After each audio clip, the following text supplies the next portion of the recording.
Bonjour et bienvenue, nous sommes fin novembre 2025 et c'est le moment parfait pour se projeter un peu sur ce qui attend le secteur de l'immobilier en France.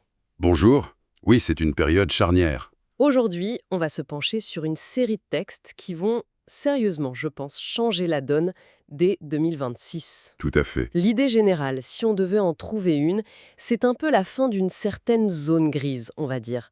Que ce soit pour une location gérée par une agence ou pour la vie de son immeuble, l'heure n'est plus vraiment à l'approximation. Non, c'est terminé. L'État semble vouloir resserrer les vis. C'est ça. Notre mission aujourd'hui, c'est de comprendre ce que ça implique concrètement pour les propriétaires, les gestionnaires, les copropriétaires.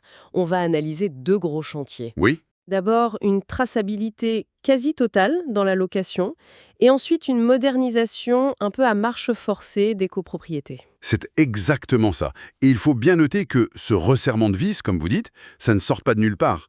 C'est vraiment l'aboutissement d'une tendance de fond. Ah oui, oui, une tendance qui vise plus de transparence et plus d'équité. Le législateur a compris que le cadre légal devait s'adapter de toute urgence à des phénomènes qui ont explosé. Comme les locations de courte durée. Je pense évidemment aux locations de courte durée, via les plateformes bien sûr, mais aussi à la nécessité absolue d'accélérer la rénovation énergétique de notre parc immobilier. Ces nouvelles règles sont en fait les outils pour y parvenir. Alors, entrons dans le vif du sujet avec le premier outil. Cette fameuse révolution de la traçabilité. L'article 29, voilà, tout est dans l'article 29 du projet de loi de finances pour 2026. Quand on parle d'une nouvelle obligation de transparence pour les gestionnaires, de quoi il s'agit précisément? Alors, le principe est assez simple, mais les implications, elles, sont énormes. À partir du 1er janvier 2026, tout intermédiaire professionnel qui gère un bien pour un propriétaire devra lui transmettre un certain nombre d'informations clés. Et par intermédiaire, on entend qui exactement? On entend un spectre très très large, l'agence immobilière du coin, l'administrateur de biens, mais aussi et surtout les grandes plateformes numériques, Airbnb, Booking, ce genre de plateformes. Exactement, Airbnb, Abritel, Booking, etc. D'accord, mais quel genre d'informations? Qu'est-ce qu'une agence va devoir transmettre aux propriétaires qu'elle ne faisait pas forcément avant de manière systématique? La liste est très précise. D'abord, l'identité complète des occupants. Pas seulement le titulaire du bail, mais aussi les sous-locataires s'ils sont déclarés. Ah, d'accord. Ensuite, les dates exactes d'entrée et de sortie du logement. Fini les approximations, tout doit être documenté. Ok. Et enfin, le point le plus sensible, la mise à jour des revenus locatifs à déclarer au fisc. Ah oui, attention, ce dernier point, il n'est obligatoire que si le propriétaire a donné un mandat explicite, mais l'obligation de proposer ce service, elle, devient la norme. En lisant ça, j'ai l'impression que l'objectif n'est pas seulement d'informer le propriétaire, c'est aussi de créer une base de données super détaillée pour l'administration fiscale. C'est ça le but caché? C'est même pas caché, en fait. C'est l'un des objectifs principaux. Ah, d'accord. L'administration fiscale va disposer d'une nouvelle source d'infos très fiable.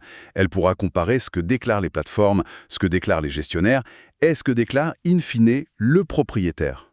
C'est une sorte de contrôle croisé généralisé. C'est exactement ça. C'est un moyen extrêmement puissant pour lutter contre plusieurs phénomènes. Les sous-locations non autorisées, qui sont un vrai fléau dans les zones tendues, Oui. les locations touristiques qui passent sous les radars, et plus globalement, les revenus locatifs sous-évalués. On parle d'un manque à gagner en centaines de millions d'euros pour l'État chaque année. C'est donc une mesure avant tout fiscale. Pas seulement. Il y a une double finalité. La première est bien l'équité fiscale, ça c'est clair. Mais la seconde, qui est tout aussi importante, c'est la protection des locataires. Comment ça? Et surtout des sous-locataires. Aujourd'hui, beaucoup se retrouvent dans des situations juridiques très floues, sans contrat clair, avec des difficultés pour récupérer un dépôt de garantie ou faire valoir leurs droits. Je vois. Le fait de devoir les identifier clairement et de tracer leur période d'occupation, ça donne un cadre beaucoup plus sécurisant. Ça sort ces transactions de l'ombre, en quelque sorte. D'accord. La logique de l'État est très claire. Mais maintenant, mettons-nous à la place d'un propriétaire bailleur. Est-ce que c'est une bonne ou une mauvaise nouvelle pour lui? J'imagine que la réponse n'est pas si simple. Vous avez raison, c'est une médaille à deux faces. Côté pile, les avantages sont réels. Pour un propriétaire qui veut que les choses soient faites dans les règles, c'est une excellente nouvelle. Il a plus de visibilité. Voilà, il aura une visibilité parfaite sur qui occupe son bien et quand. C'est une sécurité. En cas de litige, de dégradation, il dispose d'une traçabilité irréfutable. Et pour la partie fiscale? Pour la partie fiscale, être accompagné par un pro qui a l'obligation de fournir des données claires, c'est aussi une forme de tranquillité d'esprit. Et côté face? Quels sont les points de vigilance? Le principal point de vigilance, c'est le concept de responsabilité partagée qui se dessine. Le propriétaire devrait être beaucoup plus attentif à la rédaction du mandat de gestion qu'il signe. Ah oui, surtout sur la partie fiscale. Surtout sur la partie fiscale. On ne pourra plus dire « c'est mon agence qui gère, je m'occupe de rien ». En cas d'erreur ou d'omission, la responsabilité pourrait être recherchée des deux côtés. Attendez, ça c'est un point énorme. Ça veut dire que si mon gestionnaire fait une erreur dans le calcul des revenus à déclarer, je peux être tenu pour responsable aussi? C'est exactement ça. La jurisprudence devra affiner les contours, mais l'esprit de la loi va dans ce sens. Le propriétaire reste le contribuable final. Donc ça l'oblige à être plus trop actif en fait. Oui, cette réforme l'oblige à être plus proactif dans sa relation avec son mandataire. Concrètement, tous les propriétaires qui délèguent ont intérêt à relire leur contrat d'ici fin 2025 pour voir comment cette nouvelle donne est intégrée. Et pour les professionnels eux-mêmes, les agences, les plateformes, j'imagine que c'est un sacré casse-tête à mettre en place. C'est un chantier technique et juridique majeur pour eux. Ils doivent mettre à jour leur système d'information pour collecter, stocker et transmettre ces données de manière sécurisée. Et il y a le RGPD, j'imagine. Évidemment. Et qui dit données personnelles, dit conformité au RGPD, le fameux règlement européen. C'est un point de complexité en plus. Et pour les plateformes? Pour les plateformes, ça pourrait même les obliger à revoir leurs conditions générales d'utilisation pour intégrer ces obligations de collecte et de transmission. C'est fascinant. On ajoute une couche de complexité, de formalisme. Est-ce qu'il n'y a pas un risque que certains propriétaires se disent « c'est trop compliqué, je vais reprendre la gestion moi-même » ? C'est une excellente question. Et c'est un effet de bord tout à fait possible. Ce qui est fascinant ici, c'est que cette réforme pourrait avoir un effet un peu paradoxal. C'est-à-dire? En voulant professionnaliser la gestion déléguée, elle pourrait inciter une partie des bailleurs, notamment les plus petits, les LMNP, à revenir à une gestion directe pour échapper à cette nouvelle machinerie administrative. C'est un mouvement qu'il faudra observer de près en 2026. Cette idée de formalisation, de clarification, on la retrouve à une autre échelle, n'est-ce pas Evelyne? Celle de l'immeuble entier, avec les copropriétés. Oui, il y a là aussi un grand chantier avec une date butoir qui arrive très très vite, le 1er janvier 2026. Oui, et c'est un chantier encore plus colossal si on pense au nombre d'immeubles concernés en France. L'obligation principale vient de la loi Elan, votée en 2018, et elle est simple à énoncer, mais complexe à réaliser. Et c'est quoi cette obligation? Toutes les copropriétés doivent avoir mis leur règlement à jour. Pourquoi maintenant? Qu'est-ce qui est si obsolète dans les anciens règlements pour qu'une loi impose une mise à jour générale? Certains datent de plusieurs décennies et tout semble bien fonctionner. En apparence, oui.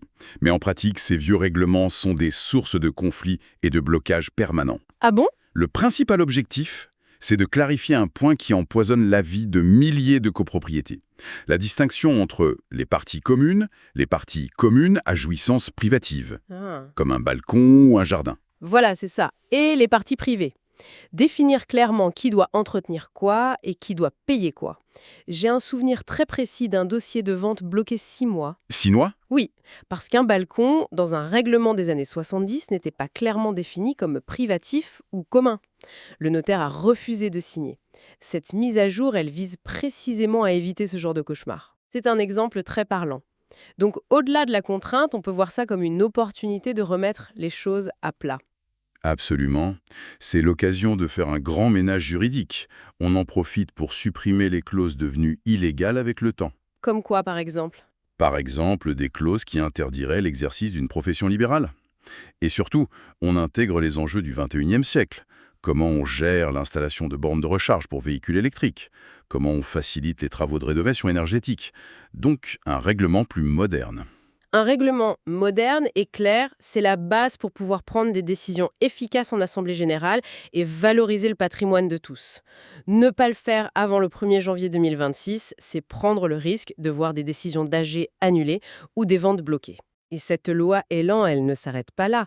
Elle a touché à beaucoup d'autres aspects. Un bon exemple, c'est l'extranet, cet espace en ligne pour les copropriétaires. Ça change quoi au quotidien? Ça change tout en termes de transparence. Avant, pour obtenir un document, le dernier PV d'AG, le contrat d'assurance, il fallait parfois courir après le syndic. Ouais, c'est vrai. Aujourd'hui, la loi impose un extranet avec 3 espaces bien distincts. Un espace commun à tous avec les documents généraux, un espace personnel pour chacun avec ses appels de fonds, le suivi de ses charges. Et le troisième? Un troisième espace réservé au conseil syndical, avec des documents plus stratégiques comme les relevés de compte bancaire de la copro. C'est un accès direct et permanent à l'info. Et au niveau de la prise de décision des fameuses AG où il manque toujours la moitié des gens, est-ce que ça bouge aussi? Oui, et c'est un des apports majeurs de la loi. Pour lutter contre l'absentéisme qui paralyse tant de décisions, on a assoupli les règles. Il est désormais possible de voter par correspondance avant l'AG, ou même de participer par visioconférence. Ah, ça c'est une bonne chose. Ça modernise une pratique qui n'avait pas bougé depuis des décennies. Et, point très important, on a simplifié le vote pour les travaux d'économie d'énergie. C'était compliqué avant, hein? Très. Ils peuvent maintenant être adoptés à la majorité dite de l'article 25, c'est-à-dire la majorité des voix de tous les copropriétaires, présents ou non. C'est beaucoup plus facile à atteindre. On sent une volonté de redonner le pouvoir aux copropriétaires. Est-ce que le rôle du conseil syndical, qui est leur représentant, a été renforcé lui aussi? Considérablement. Et c'est peut-être le changement le plus structurant. Le conseil syndical a maintenant un vrai pouvoir de contrainte sur le syndic. C'est-à-dire? S'il demande un document et que le syndic traîne des pieds, au-delà d'un mois, des pénalités financières sont automatiquement appliquées. Ah oui, quand même. Et ces pénalités sont déduites des honoraires du syndic. Croyez-moi, c'est une arme d'une efficacité redoutable pour s'assurer que le syndic fait son travail correctement. L'équilibre des pouvoirs est en train de changer. Au fond, si on prend du recul, ces deux réformes, bien que distinctes, racontent un peu la même histoire, non? Celle d'un encadrement beaucoup plus strict et formalisé du marché? Oui, la convergence est frappante. Le mot d'ordre qui résume tout cela, c'est professionnalisation. Professionnalisation. Que vous soyez un petit propriétaire bailleur avec un seul appartement, un gestionnaire ou un syndic, on vous demande d'adopter des pratiques plus rigoureuses, plus documentées, plus transparentes. C'est la fin d'une certaine époque, alors. On peut vraiment dire que c'est la fin d'une époque d'approximation qui était plus ou moins tolérée par le système. Donc si on résume les points clés à retenir, pour toute location gérée par un pro, la transparence sur l'identité des occupants et les dates de séjour devient la norme dès 2026. C'est ça. Et pour les copropriétés, la mise à jour du règlement avant le 1er janvier 2026 n'est pas une option, c'est une obligation critique. Mais cette professionnalisation, cette rigueur accrue, est-ce que c'est une bonne chose au final? Je pense que oui, c'est une étape nécessaire. Bien sûr, à court terme, ça représente de nouvelles contraintes, des coûts, une complexité administrative, personne ne le nie. Mais à long terme, Mais à long terme, c'est une formidable opportunité de sécuriser l'ensemble du marché, sécuriser les transactions, clarifier les responsabilités. Et surtout, c'est un levier indispensable pour adapter notre parc immobilier vieillissant aux immenses défis qui sont devant nous. le défi climatique notamment. Notamment le défi climatique et énergétique. C'est une modernisation qui était devenue, je pense, inévitable. Merci beaucoup pour cet éclairage, c'est beaucoup plus clair. Pour finir, j'aimerais qu'on prolonge un peu la réflexion. On a vu que tous ces textes visent à créer un marché plus transparent et plus juste. Mais notre discussion sur la professionnalisation soulève une question importante. Oui, À force de complexifier les obligations, de multiplier les normes et les contraintes, est-ce qu'on ne risque pas de décourager les plus petits acteurs, ceux qui n'ont qu'un ou deux biens? Est-ce que cette professionnalisation nécessaire ne pourrait pas, paradoxalement, accélérer une concentration du marché locatif entre les mains de plus grosses structures, de foncières, qui sont, elles, bien mieux armées pour naviguer dans ce cadre réglementaire de plus en plus dense?